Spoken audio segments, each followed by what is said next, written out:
In this video, I'll be showing you how to use USB drive on iPad. It's an easy tutorial, so if you find this video helpful, be sure to drop a like and subscribe. But anyways, getting into it, it's very simple to go ahead and do this, and you can do it with literally any iPad that you have. So the first thing you want to do is connect the drive to your hardware layer. Now, depending on your iPad model, look at your charging port to see if you can plug it straight in or if you need an adapter.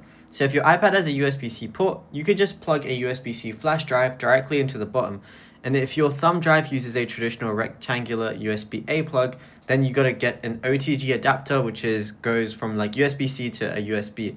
Now, if your iPad has a Lightning port, then you're gonna plug your flash drive into the official Apple Lightning to USB camera adapter, then plug the adapter into your iPad.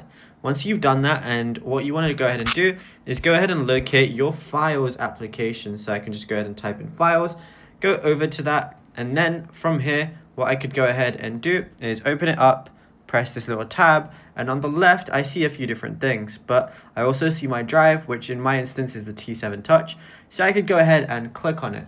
Now, if I want to transfer anything, like let's say I want to transfer files and photos to my iPad from my USB, all I gotta do is find whichever thing I want. So let's say I wanted to transfer this image right here.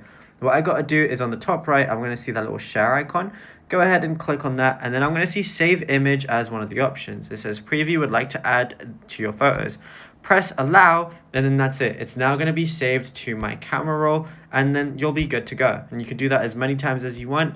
And yeah, now if you found this video helpful, be sure to drop a like and subscribe. And also be sure to check out all our other tutorials that we've been posting on the channel as well, because there is a lot to go through and you might find something that you didn't know about yet.